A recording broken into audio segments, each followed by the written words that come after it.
हिंदू धर्म एक वैज्ञानिक धर्म है, क्योंकि यह ज्ञात, अंतर्ज्ञान और अनुभव पर आधारित है। स्वर्ग के लिए अर्हता प्राप्त करने के लिए किसी अंधविश्वास की आवश्यकता नहीं है। ऋषियों ने न केवल आध्यात्मिक बल्कि सांसारिक मामलों में भी गहन अंतर्दृष्टि प्राप्त की थी। ऋग्वेद कहता है, पृथ्वी गोल है, सूर्य के चारों ओर घूमती है आदि। फिर भी हिंदू बच्चे इसके बारे में नहीं सुनते हैं। योग एक सत्यापित विज्ञान है, और जो भी इसे अस्वीकार करता है उसे इसे छद्म विज्ञान कहने से पहले समझना चाहिए। यह प्रकृति में धार्मिक भी नहीं है और दूर के अंतर से परिभाषित भी नहीं है। इसके अलावा हठ योग को एरोबिक्स के रूप में दर्शाया गया है। इस वीडियो में कुछ दैनिक जीवन के रीति रिवाजों के वैज्ञानिक प्रमाणों के कुछ उदाहरण दिए गए हैं जो सभी हिंदू करते हैं, और यह हिंदू धर्म की स्पष्ट तस्वीर देता है कि यह एक बहुत ही वैज्ञानिक धर्म है। हिंदू धर्म के कई अन्य प्रमाण हैं।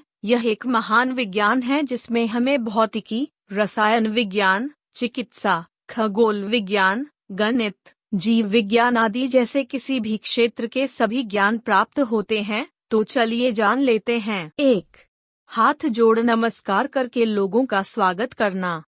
हिंदू वैदिक संस्कृति में लोग एक दूसरे को अपनी दोनों हथेलियां जोड़कर बधाई देते हैं, जिसे नमस्कार कहा जाता है। इस परंपरा के पीछे सामान्य कारण है एक दूसरे का सम्मान करना। हालांकि वैज्ञानिक रूप से देखें तो जब हम दोनों हाथों को जोड़ते हैं तो सभी उंगलियों के सिरे आपस में जुड़ते हैं, जो हमारे आँखों, कानों और दिमाग के दबाव बिंदुओं को दर्शाते हैं। उन्हें एक साथ दबाने पर दबाव बिंदुओं को सक्रिय कर देता है, जो हमें उस व्यक्ति को लंबे समय तक याद रखने में मदद करता है। और कोई जीवाणु या वायरस का संपर्क भी नहीं, क्योंकि हम कोई शारीरिक संपर्क नहीं बनाते हैं। 2. भारतीय हिंदू महिलाएं पैर के अंगूठे में चांदी की बिछिया क्यों पहनती हैं? पैर की अंगुली में चांदी का बिछिया पहनना न केवल विवाहित महिलाओं का महत्व है, बल्कि इसके पीछे विज्ञान भी है। आमतौर पर पैर के दूसरे अंगूठे में बिछिया पहना जाता है। पैर के दूसरे अंगूठे से एक विशेष तंत्रिका गर्भाशय को जोड़ती है और हृदय से गुजरती है। पैर के इस उंगली पर बिछिया पहनने से गर्भाशय मजबूत होता है। यह रक्त प्रवाह को नियमित करके इसे स्वस्थ रखता है, और जो मासिक धर्म नियमित करता है। जैसा कि चांदी एक अच्छा कंडक्टर होता है, यह पृथ्वी से ध्रुवीय ऊर्जा को अवशोषित करता है और इसे शरीर में भेजता है। 3. भारतीय लोग नदियों में सिक्का क्यों फेंकते हैं? इस अधिनियम के लिए सामान्य तर्क है कि यह अच्छी किस्मत लाता है। हालांकि वैज्ञानिक रूप से प्राचीन काल में इस्तेमाल होने वाली अधिकांश मुद्राएं आज के स्टील के सिक्कों के विपरीत तांबे से बनी थीं। तांबा मानव शरीर के लिए बहुत उपयोगी धातु है। नदी में सिक्कों को फेंकना एक तरह से हमारे पूर्वजों ने सुनिश्चित किया था, ताकि हम पानी के हिस्से के रूप में पर्याप्त मात्रा में तांबे का सेवन करें, क्योंकि नदी ही पीने के पानी का एकमात्र स्रोत थी। इस एक प्रथा ने सुनिश्चित किया कि हम सभी इसका पालन करें। 4. हिंदू अपने माथे पर तिलक क्यों लगाते हैं?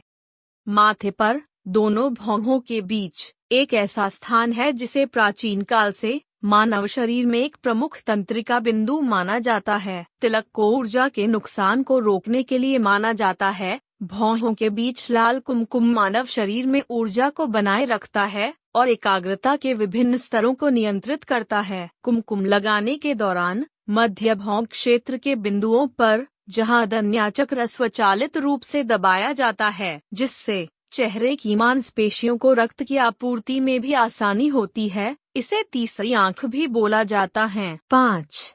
हिंदू मंदिरों में घंटी क्यों लगी होती है?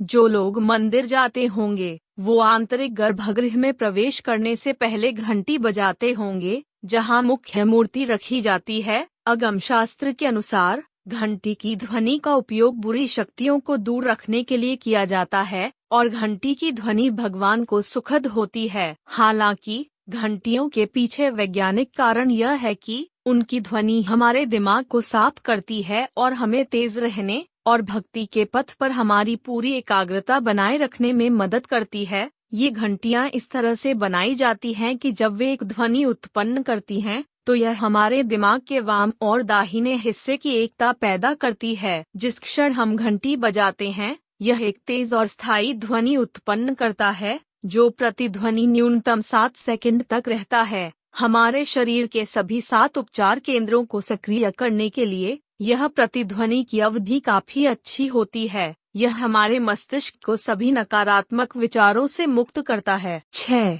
भारतीय लोग भोजन मसाले के साथ शुरू करते हैं और मीठे के साथ क्यों समाप्त करते हैं?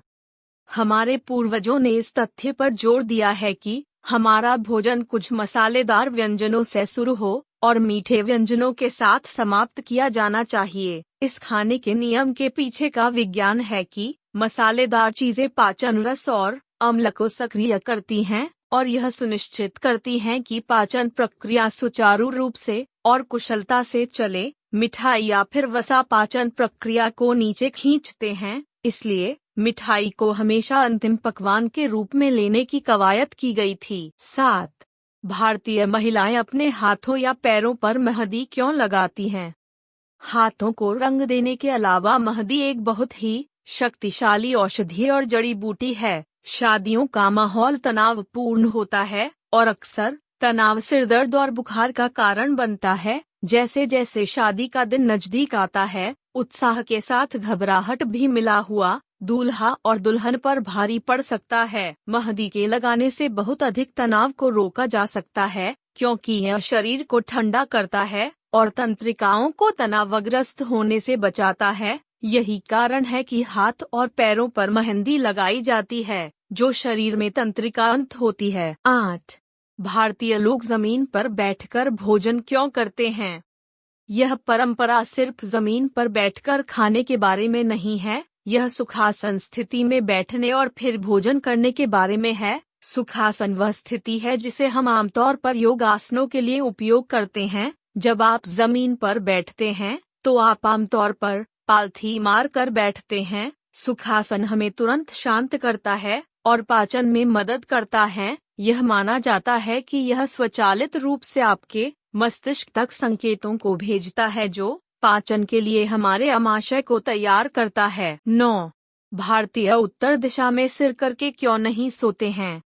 उत्तर दिशा की ओर यह मिथक है कि यह भूत या मृत्यु को आमंत्रित करता है, लेकिन विज्ञान कहता है कि ऐसा इसलिए है क्योंकि मानव शरीर का अपना चुंबकीय क्षेत्र होता है। इसे हृदय के चुंबकीय क्षेत्र के रूप में भी जाना जाता है क्योंकि रक्त का प्रवाह होता है और पृथ्वी एक विशाल चुंबक है। जब हम उत्तर की ओर सिर करके सोते हैं तो हमारे शरीर का चुंबकीय क्षेत्र पृथ्वी के चुंबकीय क्षेत्र के लिए पूरी तरह से विषम हो जाता है। यह रक्तचाप और रक्तचाप से संबंधित समस्याओं का कारण बनता है और चुंबकीय क्षेत्रों की इस विषमता को दूर करने के लिए हमारे दिल को अधिक मेहनत करने की आवश्यकता होती है। इसके अलावा एक और कारण यह है कि हमारे रक्त में लोहे की महत्वपूर्ण मात्रा होती है। जब हम इस स्थिति में सोते हैं तो पूरे शरीर से लोहा मस्तिष्क में एकत्रित होने लगता है, तो इससे सिरदर्द, अल्जाइमर रोग, संज्ञानात्मक विकृति,